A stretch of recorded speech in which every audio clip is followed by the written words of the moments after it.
Hello. Good morning. So it's been a month and a half since the last one of these. Yeah, so it's been a little bit of a minute. Actually, this same file here, I had gone and pretty much gone through to almost the end of the game there. Do I have it on here? Thought I did. I guess I didn't transfer it over. Whatever. But yeah, point being, I had basically made it all the way to chapter 4 and all that, and then figured, you know what? Having a run where basically it's, and then a break happened and then 3 chapters got skipped is a little bit nuts. So, gonna just go ahead and continue on from where it was before. If you're wondering how that first run went, up until Karitanai, the second Karitanai fight actually, there weren't even any casualties. But at that point, Levitz died, and he got replaced with Albert. Voltaire died. I believe Spencer died. Sansa died. I want to say both of these guys got off shortly afterwards. That Zabos fight basically completely wrecked the party, and then just the losses continued from there, but it did bounce back at one point. Crushnator made it, so that was fine. Also, I believe at this point the weird pixelation is mostly fixed. I can still tell it's there a little bit, but it's certainly better than it was before. If you're wondering what that's all about, in version 1.54 of PPSPP, essentially there was this weird pixelation that came into play.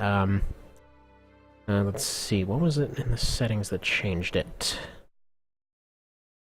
It was down here someplace. The hybrid and bicubic seemed to fix it partially. Lazy texture caching, I believe, was the main one. But at any rate, changes since last time. You'll notice over here, throne stuff got changed a fair bit. Actually, I don't think this showed. Yeah, I want to say that was just some rando number before, but now it shows a 1 because everybody either got their throne stuff taken away. Okay, no, I should clarify. A lot of frontliners got their throne stuff taken away. A lot of casters and hybrids, like Spellblades, for example, ended up getting a kind of a cheap version of the Lobber that they can use just innately, and the Lobber itself got upgraded, so there's more item usage. In addition, clerics got a little bit of a nerf because they're not needed for exorcisms anymore, since that's just an item now, which is nice because it got a little bit annoying, but yeah, all of this stuff is just available now, so yeah. All stuff that you could possibly need to fix is in the store. It's nice, and it's all well and dandy. And also, Meditate got a pretty hefty increase in its time cost, so that isn't as spammable anymore. Namely, it doesn't make as much sense to spam it if you have alternatives. It's just kind of like I'm a little bit short, gotta go get one of those brain loans. And, alright, let's go ahead and just move on here, because this party is pretty much set up from last time. This is going to be a longer range map. I forget what I did with Canopus. He's a cleric, right. Okay, what are your guys' points looking like, actually? Okay, so Spencer's gonna fill that slot for today. There we go. You're getting replaced by one of these folks. See who's the lowest.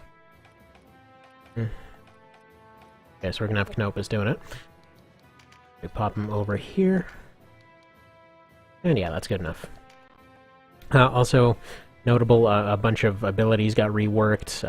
Archers got nerfed again, so there's that. Yes. And then Zapan happens. Well then. But yeah, he's kind of a rapey douche in this route.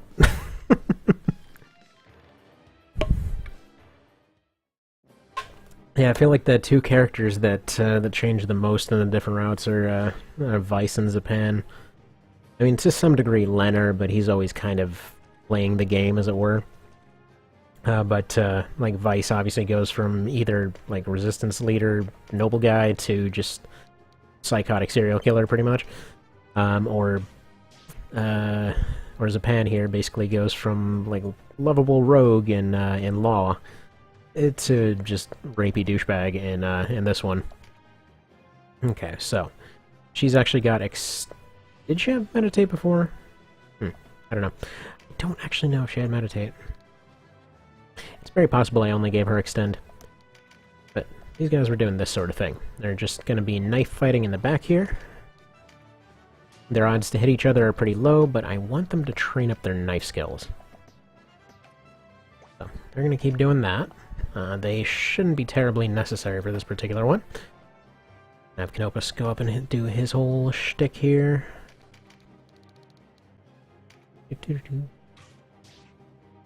And there we go. You can kind of see the trajectory on the arrows is a little bit lower than it was before. I'm not sure if that's part of the, overall power nerf or range nerf or any of that. But it's there. Also, Nate throw item. I just I just can't even believe how good of a feature that is.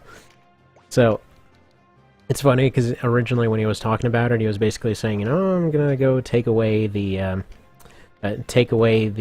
throw rock skill because it doesn't make sense on a lot of units. So, like, for example, some of the more scrappy ones, like I think berserkers and soldiers and whatnot, they're still gonna have it because that's just their thing. Okay, so knights don't. But yeah, I want to say, like, berserkers and whatnot still do.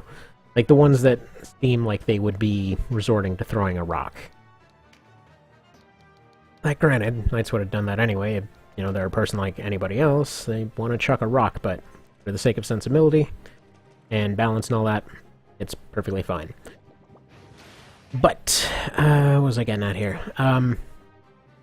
So when he was saying that originally, I was thinking, like, oh no, it's, we're just basically losing a cherry tapping feature. And then it turns out that it was for the sake of adding friggin' thrown items on a bunch of characters and other kinds of side abilities on a few others. So that was really cool to see. Oh,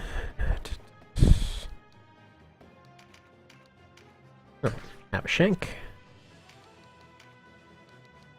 I don't expect anybody to be able to get close to them, so that's fine. Actually, this party turns out to have been pretty friggin' competent, all things considered. Also, another thing. Actually, can you even use this still? Yeah, you can. A lot of early evasion stuff got switched around. So, for example, these guys were pretty much obnoxiously good at avoiding stuff. So that's been altered, so those guys are pretty much actually hittable now. They're just more evasive instead of seeing 25% every time you run into them. That's been nice. Yeah, no, actually no. One-handed blunt weapon, simple but no less deadly. Okay. Weird. Whatever. So, okay, berserkers don't get it. I don't know who gets the rock throw. I know some of the units did. But it's fine. I think I was actually gonna switch pants over here over to a crossbow. Oh yeah, all of the archers ended up getting killed off in the other run. Forgot to mention that. All of them. They just completely ripped all over the place. So this is Leavold. I like to think he's the guy that ends up being turned into Divold later. There's absolutely nothing to back that up. They just have a similar name. He's just deadly bold, he's Divold. Har har har. Oh, and yeah, a bunch of previously kind of, what's it? You know how there were some weird abilities on some of the really hard to get weapons and stuff? Like, for example, you had the, I think it's called the Pavana, where you basically have to go invade friggin' heaven and fight one of the generals, and yeah, they drop a spear. They're like, congratulations, your spear gets a free use of an ability, well, of an item that basically could already use by that point. There's no way you don't have access to that item by that point. I think you get it in Chapter 2, and that's like very late coda that ends up coming about. But it had the ability to alter the weather. Like, you already had use items to do that, so instead it gives Mighty Strike now. So it seems like a lot of them ended up getting class-specific abilities as a one-time use, which is pretty darn cool. I didn't see it there, but I like to imagine Fearful Impact is one of them. That's why it reminded me. I like to think the Dragon Slayer has that. Again, I have nothing backing that up. I just like to think that that's what it has. Oh. Okay, so these guys don't have item toss. Like, I know warlocks do, I know... What's it? I know fencers do. Again, I know they're spellblades, I just like calling them fencers. Oh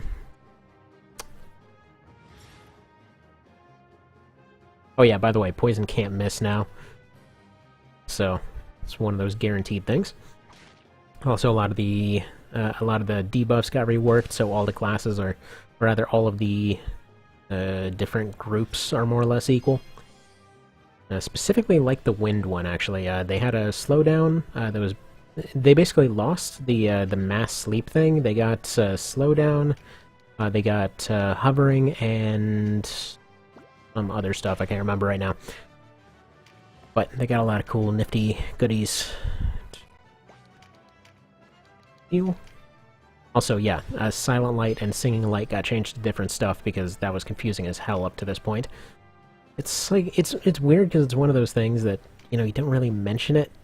Like, you know, it's just there, they did it for flavor or something, and then turns out, like, no, it's just really a lot less annoying when it's changed. So, that's good.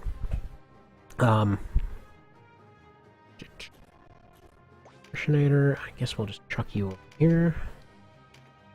Oh, also, yeah, Berserkers got some of their abilities redone. Apparently some bosses were just kind of going and skilling themselves into a heart attack. So that's a weird problem to have. So I think they changed it to like a flat 10% HP or something like that instead of part of your overall health. So if I'm remembering that correctly, then they should just generally fight better as their health is lower, or just generally get better returns as their health is lower, which seems pretty fitting for a Berserker. But, you know, it's kind of funny, because the overall term, Berserker, I think I mentioned this in like friggin' 100 parts ago, it's actually not at all what's described here. Berserker literally was just like a weird, bastardized translation of champion, pretty much.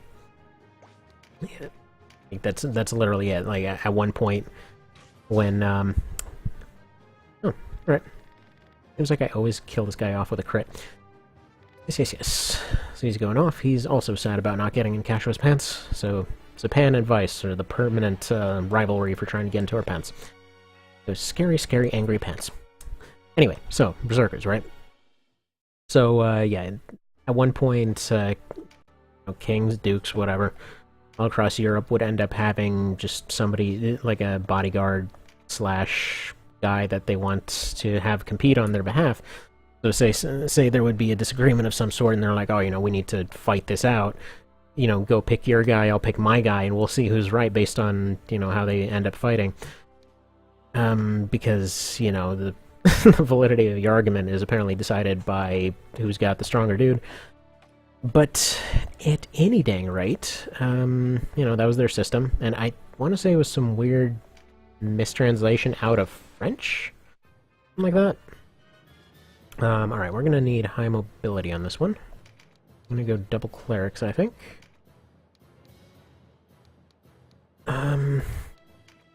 Masters can take this end. Pants is gonna hold back. Actually, no, Pants is... Alright, I want these two running up the flank there. I want these two running up and holding the middle. I want these two running up the opposite side, and these guys doing extend sniping alongside these. That's kind of the general plan here. But yeah, so Berserkers were basically just, yeah, just you pick a guy to go fight for you. Ooh. Take the scouts alive. What other scouts?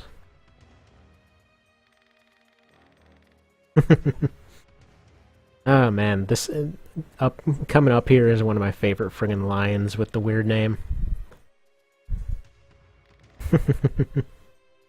She just shows up like, no, I had some good wins before. I'm gonna go take on this entire squad by myself. Yeah, outnumbered, you think?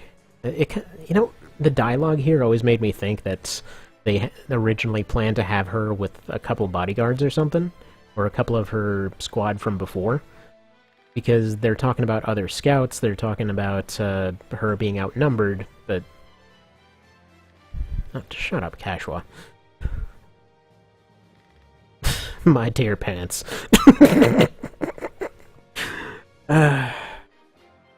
That's one of them, but no. There's a better one coming. The best description for a Saturday morning I heard it described.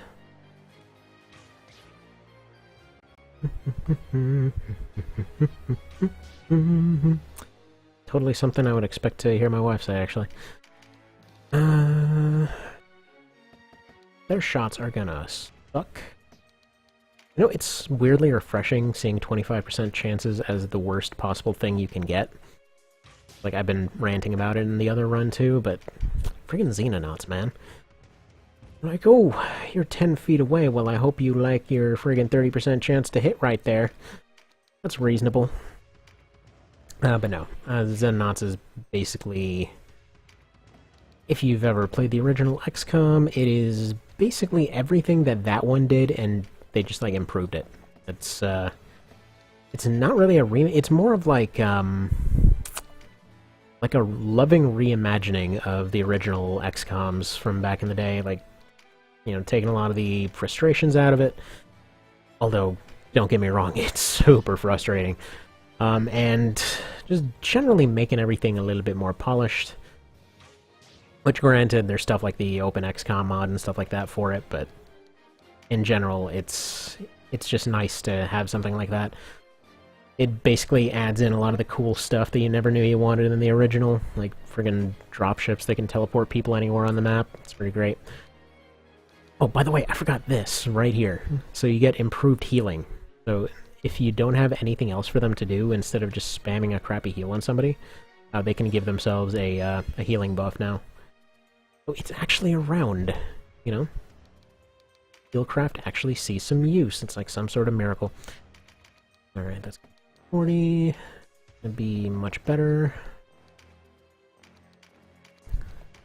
But yeah, long story short, like I said, that one is incredibly frustrating. Like, to the point where you'll get, like, 10 hours into a run, and then suddenly it'll just decide to completely shaft you from all directions. You're like, oh, we see that you built, like, 50 planes, and they're doing a pretty good job of controlling the sky here. Sure would be a shame if we put, like, 40 ships in all the areas that are just outside of radar range. Which is... This is the line right here. I love it. I love it. Pants, I name you traitor. Actually, I just noticed I have the screen in a weird thing here. Fix that, fix that, fix that. There we go. Is it adjusted? There it has. Alright. Nifty. Oh, also, knights basically get access to all debuff, or all, debuff removal abilities at this point, so it actually makes sense for them to use that particular skill if you need them for that. That's probably the reason that they don't have access to throw. Rakes did mention that any class that, you know, has some other ability to get rid of debuffs, generally speaking, won't have access to it. I'm not sure if there's any overlap, but that was the description, so that is what I'm passing on. Also, it's interesting, there was a streamer guy that was apparently interested in seeing about doing some streaming of this thing. So, you know, there might be others. So you might see some actually competent and/or entertaining people doing this. Yeah, I keep being weirded out by Canopus not having a bow. Feels so unnatural. So weird. Why can he not shoot stuff? Here, let's just pile on this guy. I know I messed up what angles they're going at here, but there's an opportunity and I want to take it. Fine.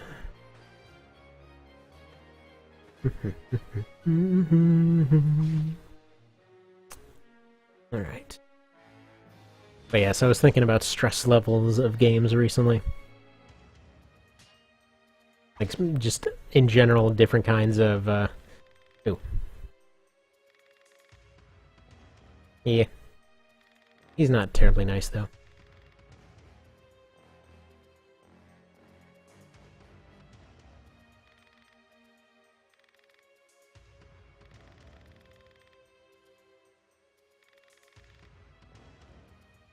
Also, it would be interesting to see a versus between Linner and, Tartaros.